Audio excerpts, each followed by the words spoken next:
With the curve beginning to flatten in the Western Cape, health authorities are warning Capetonians not to become complacent. They must continue wearing masks, observe social distancing and wash hands regularly with soap and use sanitizers.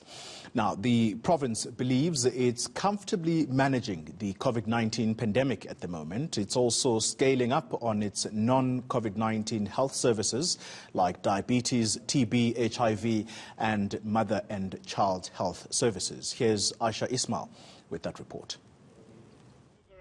From the 1st of August, the Western Cape will start reintroducing comprehensive health services that were stalled to deal with the COVID-19 pandemic and to prevent long queues at clinics, day hospitals and hospitals. We had to prioritize COVID-19 and make sure that our health platform is maximally geared towards COVID-19. And in doing so, we obviously had to decongest both our primary healthcare and our hospital-based services. We've increased significantly our health platform response to be able to cope with the peak. And so at the moment, I'd say that we are comfortably managing the COVID pandemic. But Karim says non-COVID-19 patients were not neglected.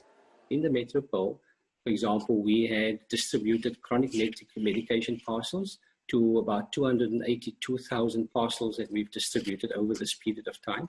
This, he says, was done with support from the Bill and Melinda Gates Foundation using community healthcare workers as well as a partnership with Uber.